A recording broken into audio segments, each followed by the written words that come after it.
Itong bidyong ito, idol, ay base sa aking karanasan at aking natutunan. Kung mayroon mang kulang na impormasyon dito sa bidyong ito, pwede mong isuggest dito sa comment section para tayo ay magkatulungan. Ano ang mangyayari kung sakali na hindi naabot ang 60k minutes viewed sa loob ng 2 months? Tanong po ito ni Idol Elena Eroba. Shoutout sa iyo, Idol. Nagawan ko na ito ng video, pero ginawan ko na lang ulit. Baka kasi hindi napanood ni Idol. Ito po ang tanong niya. Useful vlog. Oo, Idol, ginawa ko rin yan. Yung mga binanggit mo sa pag-aakalang yun ang dapat. Kasi hinahabol ko ang 60k minutes viewed dahil 60 days lang din yung need na abot.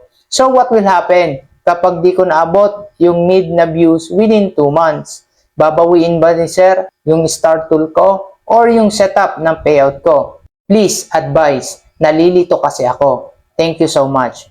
Okay, Idol, ganito po yon. Kung sakali na hindi mo nakumpleto ang 60k minutes viewed, hindi po babawiin ang star tool mo.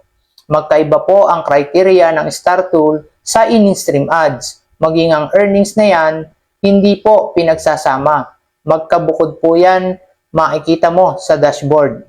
Kaya hindi nakakaapekto ang minutes viewed sa star tool mo. Maging ang naisetup mo, hindi rin babawiin. Ngayon, Idol, yung tanong mo kung mawawala ang minutes viewed kapag hindi na kumpleto sa loob ng 2 months. Ganito yun, Idol. Ang minutes viewed sa pagkakaalam ko ay na-e-expire. Halimbawa, ang minutes viewed mo ng January 1 ay 1,000. Kung hindi po ako nagkakamali, expired niya ay sa 1 din ng February. Kaya kailangan may makuha ka din ng minutes viewed sa month ng February 1. Kasi kung wala, babagsak o mababawasan talaga. At kung mas mataas naman ang minutes viewed mo ng January 1 kaysa sa February 1, sa pababa din ang minutes viewed mo. Halimbawa, 1K ang January 1, 500 naman ang February 1. Mawawala na ang 1K. Ang matitira ay ang 500 na galing naman sa February 1. Kaya marami ang nagtataka, bakit nababawasan? Ganon din, Idol, kung mas mataas naman ang February 1 kaysa January 1, mas tumataas naman ang minutes viewed natin. Ganyan, Idol, ang pagkakaunawa ko dyan. Kaya araw-araw mapapansin mo may pagbabago. Kailangan kasi, Idol, matapatan man lang ang nakaraang minutes viewed ng kasalukuyan para hindi mabawasan. Kaya mapapansin mo, kapag tinatamad ka mag-upload, nababawasan nito.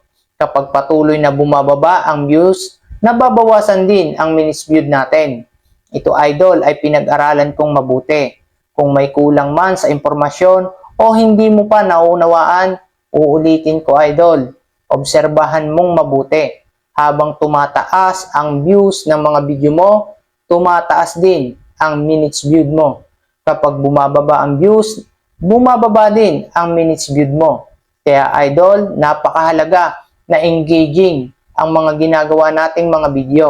Dahil kung hindi ka pa monetize, sa video mo nakasalalay ang pagtaas ng minutes viewed mo. Umisip ka ng mga video na agaw atensyon sa bawat manonood.